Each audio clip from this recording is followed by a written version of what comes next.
Welcome back to the channel, everybody, and today I have another review. Number 3, Orangeville to Amaranth, the CP Rail. Now, honestly, this could probably kill my watch time, my chance of subscriptions, my likes, all that stuff that's important for channels, but at the end of the day, I'm not gonna drag this on. This is a walking path slash gravel road-ish. It is probably a little bit smoother than a gravel road, but it does have rock chunks from an old rail bed that can be kind of jagged and or rocky, just pebble sized, or maybe even a little bit bigger, about this big around at times. And you can easily, if you're not wearing the right footwear, which I wasn't, develop a blister just in a 2-mile walk. Now, I walked 5 miles. I walked the trail that I'm sharing here with you.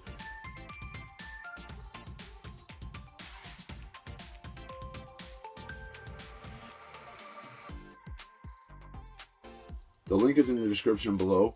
Orangeville to Amaranth, the CP Rail Trail. I believe that we are the creators. I didn't see it on Alltrails, so I am asking for it to be listed as an original trail.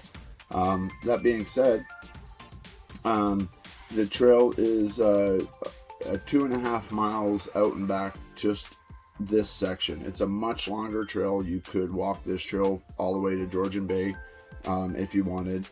You could be the next person to list the next section of the trail if you like. But the point is, this one section of the trail is more of an old red rock rail bed, but most of the stuff is pushed aside so that it's smooth. You could bring a disability scooter down this, no problem. You could walk down this with a walker, with wheels on one side. You could do this if you had disabilities at a slow pace. All I would recommend is that you add a little bit of cushioning to your regular shoes if you don't have a great pair of shoes, or if you spent $30 or less on your shoes like I did, which a long time ago, right? I just had these shoes kicking around. I tossed them on, let's go for a walk. He wasn't thinking, and I'm going to show you, I had a blister on my foot in a 5-mile walk. So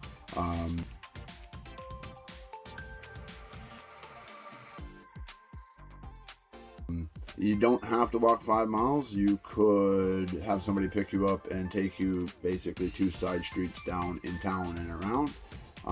The trail cuts on an angle like this, right along the main road in town.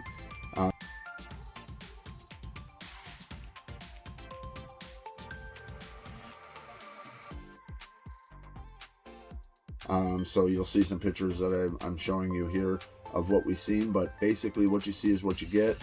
As far as flat trail, there's some points where it's basically it's a walking path that's paved slash biking path with a line down the middle that separates the traffic like a road, which I'm going to show you there too.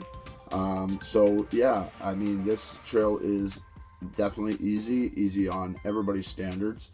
The way that we gauge trails is listed in the description as well. It's kind of lengthy, but it goes into detail as to if we say it's easy, here in our reviews what we mean, if we say it's moderate, and if we say it's hard. It might be along the same lines as Alltrails and how they do it, but basically when I recommend a trail and I say that it's easy, I want that to be like anybody could do this. You could take a toddler that could barely walk on this. You could take somebody who can't get around and is on a scooter and needs to be outside and needs the fresh air and the natural vitamin D and all that stuff. That would be easy. Then there's moderate, where there is some challenge to it. The distance isn't the factor, but there's a variation of things that make it a moderate trail. And then there's hard, which would be like, as a new person hiking, like I'm not shy in telling you that I'm not the most experienced hiker to be out here watching and getting advice from, and that's not what I'm doing. And Even my channel description says that I'm not here for advice. I'm here to motivate people to get started doing something physical. Like, because I was a truck driver who sat around and did nothing, and this summer I went to a construction job, which has caused me to do a lot of things that I've never done before. And then I had an unfortunate passing of my mother, and it was like a slap in the face. And then I just basically was like, you haven't done anything with your own life in a really long time. So anything like that's just pure enjoyment, or because you want to, or like your own hobbies, just like floating around playing video games, doing what is mandatory, like just, that's not happiness. So the point is, if I had to quit a trail that then I'm classifying that as hard, obviously, because even if it's moderate on Alltrails, because I'm gearing my trails towards somebody who's new, that is getting right off the couch.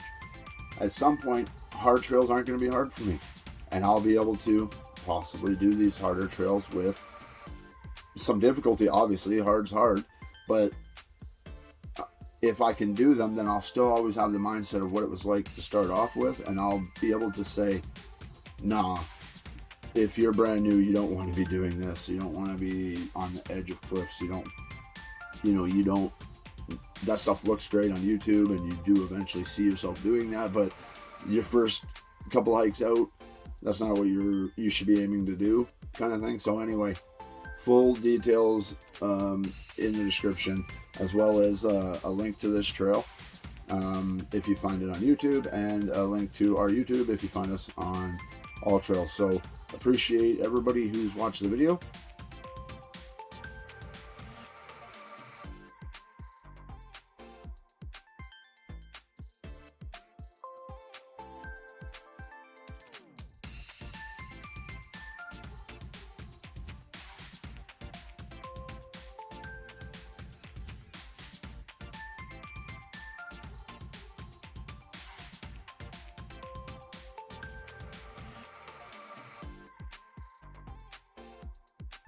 And as always, we don't want to forget to give credit to the people who are responsible for bringing the trails to us. In this case, it is Dufferin County, which is just the area in the province that is responsible for this section of Ontario.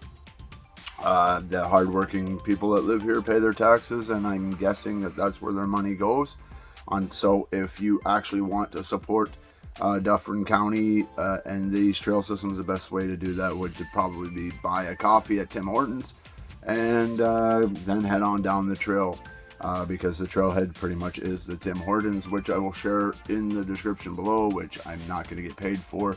It is literally just a link to Google. Anytime that does begin to happen, I will let you guys know, and repeatedly let you know. You will not click anything and support me without knowing. Beyond that being said, I did find out and read that they are also supported by local snowmobile and ATV clubs, but because that's not our niche, I'm not going to include any information on that. But if you are into that sport, and you want to support this specific trail that I walked, because part of it is dual purpose, you could do that directly by joining a ATV or snowmobile club in this county, and that money goes directly towards maintenance and supporting the trail for sure. So that's the most direct way to support the trail, and a more indirect way to support the trail. Have a super fine day, and keep on trekking.